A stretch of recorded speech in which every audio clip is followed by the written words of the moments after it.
Hello friends, इस video में हम जानेंगे पाथ फाइंडर पैनल के बारे में। पाथ फाइंडर पैनल की हेल्प से हम ऑब्जेक्ट्स बना रहे हैं या टेक्स्ट बना रहे हैं उनमें weld, trim, intersect, front minus back, back minus front कैसे किया जाता है उसको हम जानेंगे पाथ फाइंडर पैनल की हेल्प से और उसको इफेक्ट्स मेनू के हेल्प से। तो चलिए शुरू करते हैं। पाथ फाइंडर पैनल, मैंने यहाँ पे पाथ फाइंडर पैनल को राइट हैंड साइड में ये जो एक पैनल की जो लिस्ट बना रखी है इसमें सेट कर रखा है। इसको हम छोटा बड़ा कर सकते हैं आइकन वाइज। अगर हम जानते हैं कि भाई कौन सा आइकन किस चीज़ को रिप्रेजेंट कर रहा है तो उसको हम ऐसे छोटा भी कर सकते हैं। अगर हमारे पास वर्क स्पेस काफ़ी बड़ा है, स्क्रीन बड़ी है, तो हम इसको थोड़ा सा ऐसे ड्रैग करके जो इसके नाम से ये जो रिप्रेजेंट हो रहे हैं वैसा हम इनकी with naming control in panels को शो करा सकते हैं। तो इसमें हमने यहाँ पे दे रखा है पाथ फाइंडर पैनल को। और भी कई तरह के पैनल है जैसे कि काम आते हैं ड्राइंग में, डिजाइन में। प्रॉपर्टीज पैनल से स्टार्ट होकर के colouring, swatching, brushes, symbols, appearance, graphic styles, जो मेजर जो काम आते हैं उन सभी को मैंने यहाँ पे सेट कर रखा है। तो अब उसमें हम देखते हैं कि पाथ फाइंडर पैनल के साथ साथ में हम अलाइन भी देखेंगे, ट्रांसफॉर्म भी देखेंगे। ट्रांसफॉर्म हम वैसे भी पहले कर चुके हैं, फिर भी हम एक बार रिवाइज कर सकते हैं। पाथ फाइंडर में हम जब आते हैं पैनल में तो यहाँ पे सबसे पहले शेप के मोड्स डिस्प्ले हो रहे हैं। शेप मोड्स में यूनाइट, इसको हम वेल्ड भी कह सकते हैं, दो ऑब्जेक्ट को आपस में वेल्ड करना, चाहे कैसा भी हो, और दो अलग अलग शेप्स को वेल्ड करते हुए एक नया शेप बनाना। दूसरा है इसमें माइनस फ्रंट माइनस हो जाएगा बैक ऑब्जेक्ट से। और इंटरसेक्ट, दो ऑब्जेक्ट की ओवरलैपिंग से जो नया ऑब्जेक्ट जनरेट हो रहा है, जो नया ऑब्जेक्ट बन रहा है, दिखाई दे रहा है, उसको एक अलग से निकालना, ये होता है इंटरसेक्ट का मतलब। और फिर है कंबाइन, दो ऑब्जेक्ट को आपस में कंबाइन करना और जो ओवरलैप एरिया हो रहा है उस ओवरलैप एरिया पे ट्रांसपेरेंसी अप्लाई करना। चलिए तो मैं कुछ बेसिक से शेप्स लेता हूँ इनिशियल इसको समझाने के लिए कि भाई हम इसमें दो या दो से ज्यादा ऑब्जेक्ट को किस तरह से वेल्ड कर सकते हैं। जैसे मैंने दो ऑब्जेक्ट लिए हैं, इन दोनों ऑब्जेक्ट का आउटलाइन, कलर, आउटलाइन विड्थ, जो यहाँ से चेंजेस करना चाहें वो हम चेंज कर सकते हैं। इन दोनों को आपस में यूनाइट करने पर ये कुछ इस तरह से डिस्प्ले होगा, जैसा कि आइकन भी शो कर रहा है, जो हैश में शो हो रहा है। इस तरह से इसको भी हम ऐसे वेल्ड कर सकते हैं, यूनाइट कर सकते हैं। यूनाइट मीन्स दो या उससे ज्यादा ऑब्जेक्ट को। हम ये यूनाइट टेक्स्ट के साथ में भी कर सकते हैं, जो भी टेक्स्ट हमने लिखा है और उस टेक्स्ट को इसके साथ में वेल्ड किया जा सकता है। ये लिया मैंने, इसको टेक्स्ट को यहाँ कलर में चेंज कर देता हूँ, फिल कलर ले लेता हूँ या इन्हीं कलर को स्वाइप कर देता हूँ और टेक्स्ट का कलर जो है चेंज कर देता हूँ लाइक दिस। और इन दोनों को सेलेक्ट करके पाथ फाइंडर ऑप्शन में जाएंगे और यूनाइट कर देंगे। यूनाइट, अब देखिए इसको सेलेक्ट किया, यहाँ पे लाया यूनाइट। तो देखा आपने कि हम जो टेक्स्ट ले रहे हैं और इसको किसी और शेप के साथ में यूनाइट कर रहे हैं तो ये यूनाइट नहीं हो रहा है। क्यों नहीं हो रहा है यूनाइट? ये इसलिए यूनाइट नहीं हो रहा है क्योंकि ये अभी भी टेक्स्ट की प्रॉपर्टी में है। और मैंने बताया आपको कि इसको हम ऑब्जेक्ट को वेल्ड कर सकते हैं, यूनाइट कर सकते हैं। तो ये अभी ऑब्जेक्ट नहीं है, ये टेक्स्ट की प्रॉपर्टी है। इसको हम टेक्स्ट की प्रॉपर्टी से नॉर्मल ग्राफिक ऑब्जेक्ट की प्रॉपर्टी में कन्वर्ट कर सकते हैं, कन्वर्ट टू आउटलाइन, और क्रिएट आउटलाइन की हेल्प से हम इसके आउटलाइन बना सकते हैं या इसे हम एक्सपैंड कर सकते हैं। तो मैंने इसको क्रिएट आउटलाइन किया तो कुछ इस तरह से आउटलाइन बना देगा, ये देखिए। अब हम इसको चेंज कर सकते हैं, इसको साथ में वेल्ड कर सकते हैं, यूनाइट कर सकते हैं। देखिए तो जो भी टेक्स्ट इनसाइड में जो बॉक्स के था वो टेक्स्ट उसके साथ मर्ज हो जाएगा और बाहर वाला जो टेक्स्ट ऑब्जेक्ट है वो एज ए ग्राफिक ऑब्जेक्ट इसमें ऐसे वेल्ड कर देगा, ये यूनाइट कर देगा। ये यूनाइट का रोल है टेक्स्ट के साथ में, नॉर्मल ऑब्जेक्ट के साथ में, बेसिक शेप के साथ में, जैसे मैंने बताया इन दो को वेल्ड करके यूनाइट करके। तो ये इस तरह से हम पाथ फाइंडर की हेल्प से यूनाइट कर सकते हैं दो या दो से ज्यादा ऑब्जेक्ट को। टेक्स्ट को हम एक्सपैंड करके जोड़ सकते हैं। अब इसी के साथ में क्या बताता हूँ, जैसे एक रेक्टेंगल लिया, शेप बेसिक शेप लिया, आउटलाइन ऑन करते हैं और ड्रैग करके, ऑल्ट के साथ ड्रैग करके एक छोटा सा रेक्टेंगल और इसमें शेप ऐड करते हैं। थोड़ा इसको लाइन को क्रॉस कराते हुए रखते हैं ऐसे। अगेन इसी को हम ऑल्ट के साथ ड्रैग करके डुप्लीकेट करते हैं, छोटा करते हैं थोड़ा, कॉर्नर हम राउंड लेते हैं इसके ऑल्ट एंड शिफ्ट से दोनों कॉर्नर से एक साथ हम ऐसे रिसाइज करेंगे। तो ये देखिए यहाँ से इस पाथ को, ये कॉर्नर इसके डायरेक्ट सिलेक्शन टूल की हेल्प से हम ऐसे नीचे के कॉर्नर को राउंड कर देते हैं। सेम यही इसमें भी यही करेंगे जो इसको डुप्लीकेट किया है। कॉर्नर के ये कॉर्नर शिफ्ट के साथ में और ये कॉर्नर दोनों सेलेक्ट करेंगे। ये हमने इसको कर दिया। लास्ट वाला जो है मैं इसको शार्प रखता हूँ। इसमें स्ट्रोक की जो प्रॉपर्टी है, स्ट्रोक की प्रॉपर्टी में राउंड कैप दे रखा है, ये भी शार्पनेस पे ले आते हैं। इसको एग्जैक्ट शार्पनेस हमें चाहिए। इन सभी को मैं ऐसे पाथ फाइंडर टूल की हेल्प से, पाथ फाइंडर पैनल की हेल्प से यूनाइट कर सकता हूँ। तब देखिए यूनाइट करने पर कैसा शेप हो गया, ये इस तरह से बेवल टाइप शेप बन जाएगा। आउटलाइन के स्ट्रोक की विड्थ मैं कम कर देता हूँ इस तरह से। अब ये ड्रैग करेंगे ऑल्ट के साथ, फ्लिप करना हो प्रॉपर्टीज पैनल पे जाकर के इसको वर्टिकल क्लिपिंग कर देंगे। और एक पिलर का जो हमें शेप बनाना हो, इन तीनों को आपस में, जैसे कि अभी ये अलाइंड नहीं है, इन तीनों को आपस में हम सेलेक्ट करेंगे और आपस में हॉरिजॉन्टल अलाइन सेंटरली ऐसे अलाइन कर देंगे। नाउ पाथ फाइंडर यूनाइट, ये इस तरह से हम इसको यूनाइट कर सकते हैं।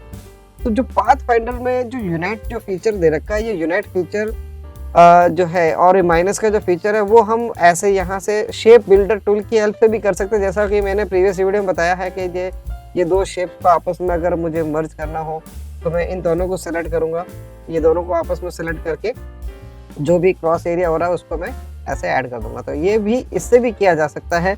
अगर माइनस करना होता तो मैं यहाँ से ऑल्ट के साथ प्रेस करके माइनस करके एक नया ऑब्जेक्ट बना देता। इस तरह से इन दोनों को सेलेक्ट करेंगे। अब देखिए ये हो चुका है माइनस, ये देखिए। तो यहाँ से भी कर सकते हैं शेप बिल्डर से, और पाथ फाइंडर की हेल्प से भी हम कर सकते हैं इस तरह से। देखिए ये पाथ फाइंडर में यूनाइट का ये रोल है। नेक्स्ट है फाइनेस्ट फ्रंट। इसको मैं सिंपल सा ऐसे समझा देता हूँ। दो बेसिक से शेप लेने के बाद में कलर चेंज कर देते हैं, तो अलग अलग कलर डाल देते हैं। एक में ये दे देता हूँ, दूसरे में कलर दूसरा डालते हैं। नाउ इस पैनल में ये जो दिखाई दे रहा है आइकन, इस आइकन का नाम है माइनस फ्रंट। फ्रंट को माइनस करना।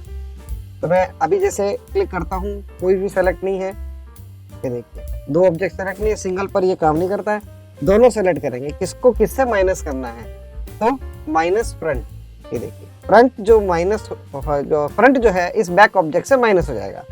तो इस तरह से हम सेकंड ऑप्शन जो इसका है पैनल में, फ्रंट माइनस कर सकते हैं। और नेक्स्ट है इंटरसेक्ट। इंटरसेक्ट के लिए मैं एक शेप लेता हूँ सर्कल, और इसकी आउटलाइन ऑन कर देता हूँ, कलर नन कर देता हूँ। एक और डुप्लीकेट करेंगे इसको कुछ इस तरह से। इन दोनों के बीच का जो ओवरलैप एरिया है वो हम यहाँ से जनरेट कर सकते हैं, नया बना सकते हैं इंटरसेक्ट। देखिए जो इसके अकॉर्डिंगली जो दो सर्कल थे वो डिलीट हो जाएंगे, और जहाँ पर ये ओवरलैपिंग एरिया बन रहा था वहाँ से एक ये लीफ शेप का एक शेप हो जाएगा। अब इसको हम चाहे जैसा ये कर्विंग टूल की हेल्प से या पेन टूल से ये जो पॉइंट्स हैं, एंकर पॉइंट्स, इनको माइनस करके और कंट्रोल के साथ ड्रैग करते हुए ऐसे एक परफेक्ट लीफ शेप का हम बना सकते हैं। तो ये था कि इंटरसेक्ट से हम ये चीज़ बना सकते हैं।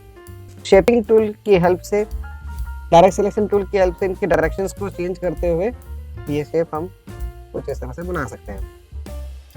तो ये इंटरसेक्ट का मतलब है। अब इंटरसेक्ट कई तरीके से कर सकते हो आप। जैसे अगर मैंने ये लिया है तो इसको मैं ऑल्ट के साथ में ड्रैग करता हूँ, कुछ ऐसा शेप बनाना है तो मैं इसको ऐसे दे देता हूँ, थोड़ा रोटेट कर लेता हूँ।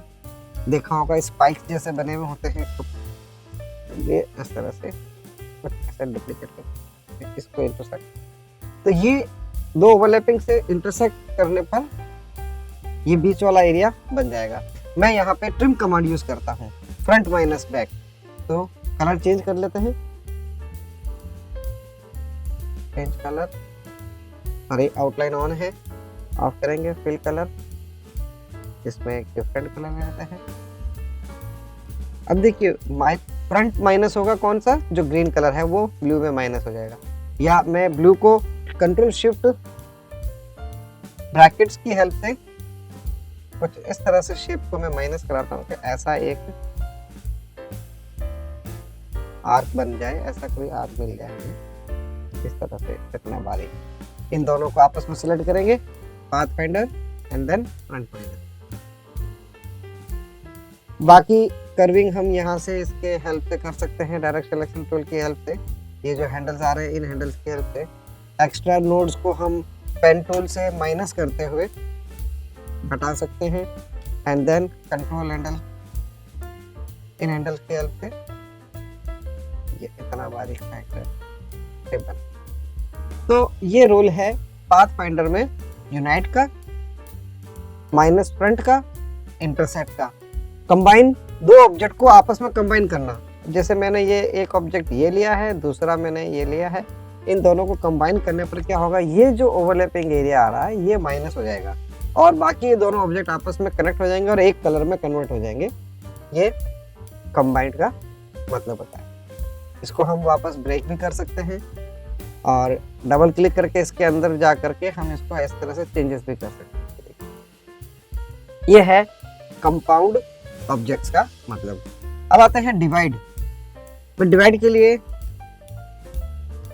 एक ये शेप लेता हूँ, एक रेक्टेंगल ले लेता हूँ, सॉरी यहाँ से रेक्टेंगल यूज करेंगे, कलर चेंज कर देते हैं, शिफ्ट कर देते हैं, अलाइन कमांड यूज करेंगे। अलाइन के लिए देखिए यहाँ पे कंट्रोल जो पाथ ऊपर जो दे रखा है, कंट्रोल बार जो दे रखी है, वहां से भी हम अलाइन कर सकते हैं। अलाइन के लिए पैनल दे रखा है, इस अलाइन पैनल में जाकर हम horizontally vertically to the selection to की ऑब्जेक्ट और टू आर्टबोर्ड हम इन तीन मोड के अकॉर्डिंग अलाइन कर सकते हैं। डिस्ट्रीब्यूट भी कर सकते हैं। इक्वल डिस्ट्रीब्यूशन में अभी बताऊंगा कैसे डिस्ट्रीब्यूट करना है मल्टीपल ऑब्जेक्ट्स को। एक मैंने ये लिया, दूसरा मैं यहाँ से एक बेसिक शेप में जैसे स्टार लेता हूँ और स्टार को सॉरी थोड़ा सा बड़ा बनाते हैं।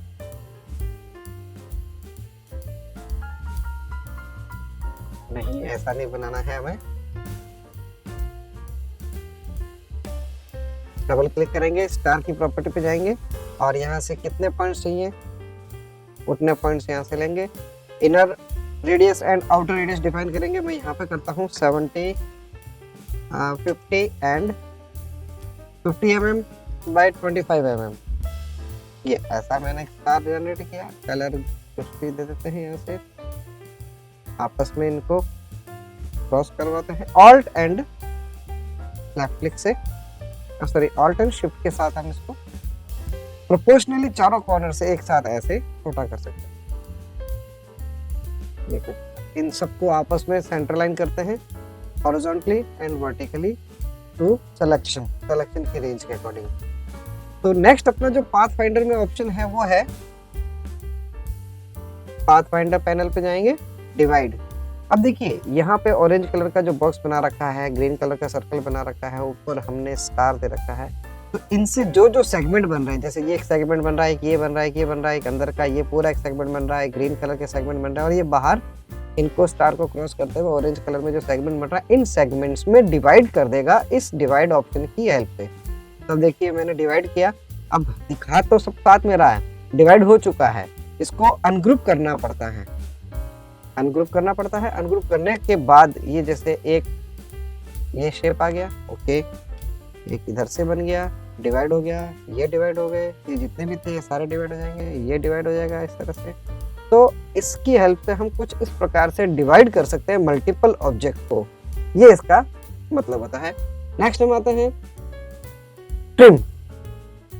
इससे पहले भी हमने ट्रिम देखा है, इसमें फिर से मैं बता देता हूँ कि ट्रिम किस तरह से काम करता है। यहाँ पे मैंने एक पॉलीगॉन में ड्रॉ कर लेता हूँ, ओके, कलर चेंज कर देते हैं, इन दोनों को आपस में ट्रिम कराते हैं, ट्रिम, अरे ट्रिम। तो देखिए ये जो पॉलीगॉन है रेक्टेंगल शेप से ट्रिम हो चुका है, यानी कि माइनस हो चुका है, फिर भी अभी ये इसको रिलीज नहीं कर रहा है। तो हम इसके लिए क्या करेंगे, कंट्रोल शिफ्ट जी अनग्रुप करेंगे। अनग्रुप करने पर जो पॉलीगॉन और ये जो आपस में ग्रुप हो चुके हैं ट्रिम होने के बाद में, तो हम इनको ऐसे इंडिविजुअल अलग कर सकते हैं।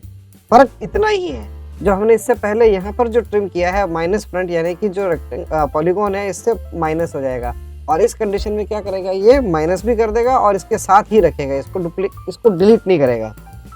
तो अब हम इसमें कुछ इस तरह से चेंज करके कैसा भी शेप बना सकते हैं, ग्रेडियंट अप्लाई कर सकते हैं, कलर यूज कर सकते हैं। ऐसा अगर हमें आउटलाइन या ऑब्जेक्ट देता हुआ सेट बनाना हो कोई, तो हम ऐसे डिजाइन कर सकते हैं इस पाथफाइंडर में ट्रिम ऑप्शन की हेल्प से। मर्ज एज यूजुअल यूनाइट की तरह ही काम करता है, जैसा हमने यूनाइट में देखा है, दो या दो से अधिक ऑब्जेक्ट को जोड़ना।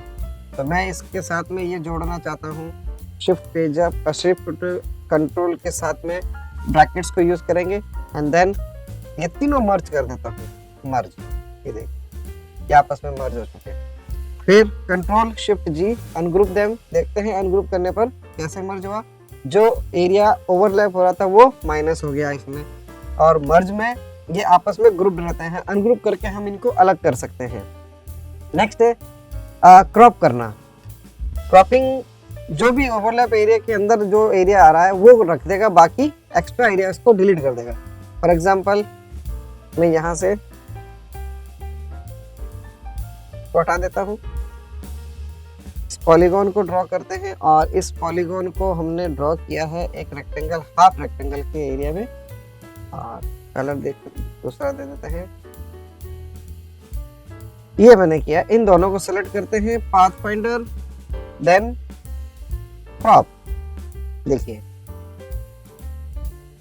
ये जो पॉलीगॉन है इसका क्रॉपिंग हो जाएगी बैकग्राउंड में जो भी ऑब्जेक्ट है उससे, और हाफ पोर्शन ये जो ओवरलैप एरिया वो रह जाएगा। तो जस्ट लाइक इंटरसेक्ट की तरह काम कर रहा है। देखिए क्रॉपिंग, ये देखिए इंटरसेक्ट में भी यही होता है कि दो ऑब्जेक्ट की ओवरलैपिंग से एक नया ऑब्जेक्ट बन जाता है। यहाँ पर ऑब्जेक्ट तो बन जाएगा ओवरलैपिंग से, लेकिन साथ ही साथ में वो उसके पेरेंट ऑब्जेक्ट से जुड़ा हुआ रहेगा, जैसे पॉलीगॉन से जुड़ा हुआ है। तो हम इसको अनग्रुप करके कंट्रोल शिफ्ट जी करके ये जो बैक बॉटम एरिया ऑब्जेक्ट है इसको हम हटा सकते हैं। कंट्रोल वाई से हम वायर फ्रेम करके देख सकते हैं कि कोई ऑब्जेक्ट ऐसा जिसमें आउटलाइन नहीं है, कलर नहीं है, नहीं दिखाई देता है व्हाइट आर्टबोर्ड होने की वजह से, तो हम कंट्रोल वाई करके आउटलाइन मोड में जाकर इसको देख सकते हैं। तो ये तरीका है पाथ फाइंडर पैनल को यूज करने का। नेक्स्ट इसमें आउटलाइन में कन्वर्ट कर देगा जो भी ऑब्जेक्ट्स हैं इन सबको आपस में, जैसे मैं ये ऐसे लेता हूँ यहाँ से ऐसे, और सेलेक्ट कर लेते हैं, deselect and convert into outline. ये पूरे ऑब्जेक्ट को जो भी ओवरलैपिंग हो रहा है इन सबको आउटलाइन में कन्वर्ट कर दिया है। आउटलाइन का स्ट्रोक अभी 0 है, कलर रेड है, यहाँ से स्ट्रोक बढ़ा सकते हैं, फिल हट जाएगा और ये सब आपस में आउटलाइन में कन्वर्ट हो जाएंगे। ये इसका मतलब होता है। और माइनस बैक में से फ्रंट को माइनस करना, ये मैंने लिया यहाँ से,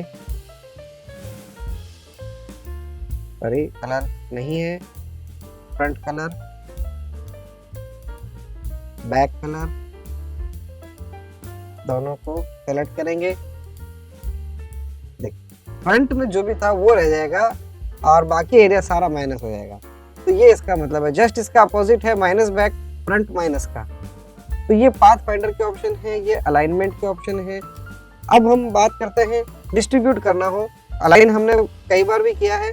डिस्ट्रीब्यूट का मतलब होता है कि मल्टीपल ऑब्जेक्ट्स आपने बना रखे हैं ऐसे, और सारे अलग अलग शेप है, जैसे ये अलग साइज है, ये अलग साइज है, ये अलग साइज है, ये अलग साइज है। इस तरह से हमने हॉरिजॉन्टली बनाया, मैं कुछ वर्टिकली बना देता हूँ।